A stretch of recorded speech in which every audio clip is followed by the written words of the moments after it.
दो साध्वी जी भगवंतों के बीच घटी एक अद्भुत घटना।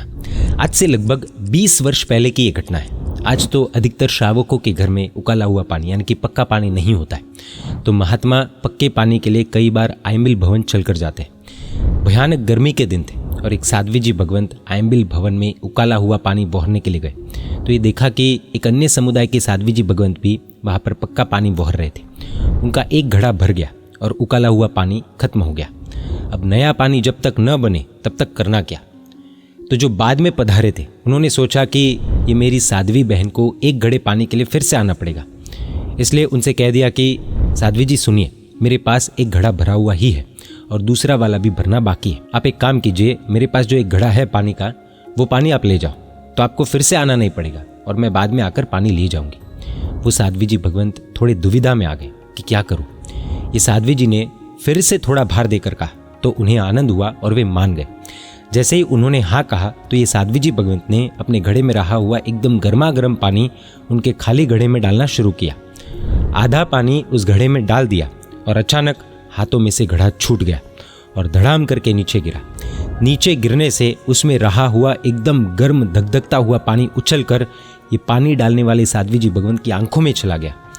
कुछ क्षण के लिए तो साध्वी जी भगवंत को ऐसा लगा कि आंखों में इतना गर्म पानी गया है इसलिए आंखों की रोशनी चली जाएगी। आंखों की परवाह नहीं, लेकिन फिर भी आंखें हो तो अच्छे से संयम का पालन किया जा सकता है। लेकिन आश्चर्य, 10 से 15 मिनट में पूरा पानी आंख से निकल गया और आंखें एकदम नॉर्मल हो गई, यानी कि जैसे पहले दिख रहा था वैसे ही दिखने लगा। किसी भी प्रकार का कोई नुकसान नहीं हुआ। वो साध्वी जी भगवंत को ये लगा कि ये अन्य समुदाय के साध्वी जी भगवंत के प्रति जो मैंने साधर्मिक वात्सल्य की भावना भाई, इसके पुण्य के कारण से ही मैं और मेरी आंखें बच गई। उन्हें शाता देने के कारण मुझे भी शाता मिली। अब हमने ये घटना देखी होती तो हमारी बुद्धि उल्टी ही चलती कि देखो ये साध्वी जी हेल्प करने गई और ऐसा हो गया।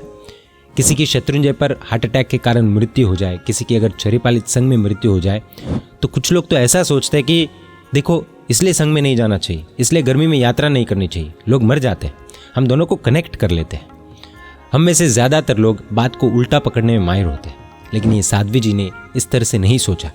हेल्प की भावना से, साधर्मिक भक्ति की भावना से बच गई, ऐसा सोचा। How positive.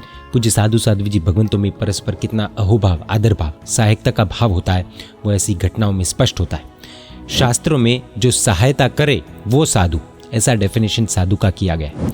और अगर आंखें खुली हो तो साधु साध्वी जी भगवंतों के जीवन में ऐसी अनगिनत घटनाएं हमें देखने को मिलेगी और हमारा सर ऐसे सच्चे चमत्कारों से नमस्कार में झुक जाएगा।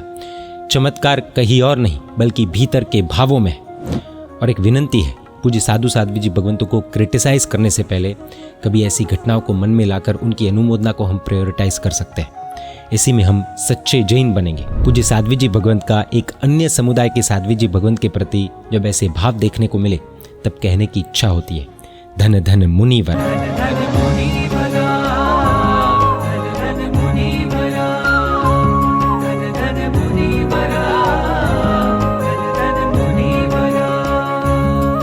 जय जिन शासन, जय महावीर।